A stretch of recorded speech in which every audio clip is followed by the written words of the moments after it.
The Cold War had many "are we the bad guys" moments, but none hit harder than 1956, when Hungary tried to ghost the Soviet Union. Spoiler, you don't ghost Stalin's heirs. So, the Hungarian Uprising. Picture this: students marching in Budapest, waving flags with the communist emblem literally cut out of the middle. That's not subtle rebellion, that's Tinder-level swiping left on Moscow. The demands? Free elections, freedom of speech, and maybe not having Soviet tanks parked outside your apartment. For 2 weeks, it looked like Hungary might actually pull it off. Workers joined in, statues of Stalin got pulled down, and suddenly the idea of communism with a human face didn't sound impossible. Moscow's reply: cute, delete it. On November 4th, 1956, 200,000 Soviet troops and 2,500 tanks stormed Budapest. The workers' paradise rolled over its own workers like they were speed bumps. Thousands were killed, tens of thousands were arrested, and 500,000 fled the country. The West? Lots of sympathy cards, zero action. America was too busy yelling about freedom on the radio while quietly doing nothing because no one wanted World War III. Lesson learned: if you were behind the Iron Curtain, freedom was basically a Netflix show you could watch but never star in. But if Hungary was a tragedy, Cuba was a telenovela. In 1959, Fidel Castro waltzes into Havana like a bearded rock star, tossing out the corrupt US-backed dictator Batista. The crowd goes wild, the revolution is televised, and Washington thinks, okay, fine, at least he's not a communist. Except, he is. And worse, he's besties with Khrushchev. America panics. A communist beachhead just 90 miles off Florida? That's like finding out your ex moved in with your neighbor and now hosts loud parties every night. Washington tries the usual tricks: trade embargoes, assassination plots involving exploding cigars, even a CIA-sponsored invasion called the Bay of Pigs in 1961. It fails so badly that it makes the US look like the JV team of global bullying. Castro survives, smirks, and grows the most unkillable beard in modern history. Meanwhile, over in Germany, things were falling apart faster than a communist 5-year plan. By 1961, East Germans were fleeing to West Berlin in droves. Doctors, engineers, teachers, anyone who could spell better life was packing up. It was brain drain on steroids. The solution? Not making East Germany better. Oh no. The solution was to wall people in, like misbehaving toddlers. So in one weekend, August 1961, the East German regime rolled out barbed wire across Berlin. Within days, it becomes the Berlin Wall. Concrete slabs, guard towers, minefields, and trigger-happy border guards.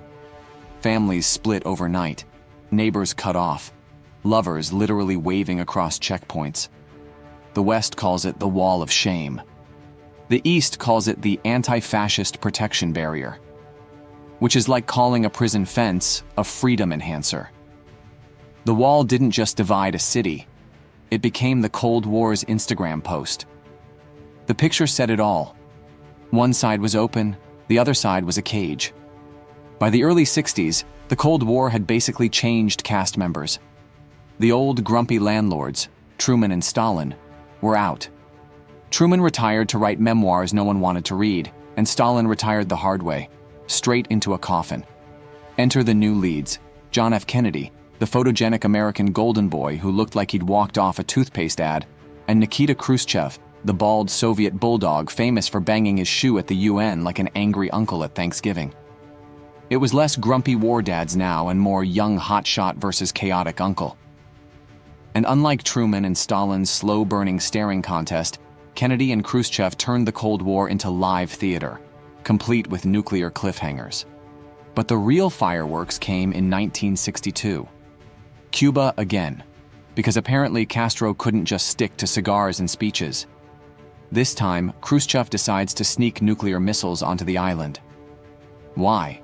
Because having nukes in Cuba meant the US would need about 5 minutes warning before Miami turned into a radioactive swimming pool.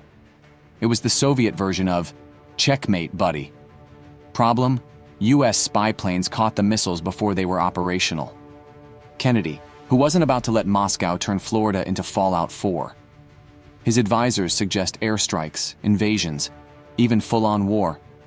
Instead, JFK goes for a naval quarantine, which is a fancy way of saying blockade, but without technically declaring war. For 13 days, the world held its breath. Soviet ships steamed toward Cuba, American warships waited, and everyone knew one itchy trigger finger could end humanity before breakfast. Behind the scenes, secret letters flew back and forth like desperate texts before a breakup. Khrushchev's first message: "Let's both back down. We'll remove missiles if you promise not to invade Cuba." His second letter, tougher and blustery, was basically, "Or else."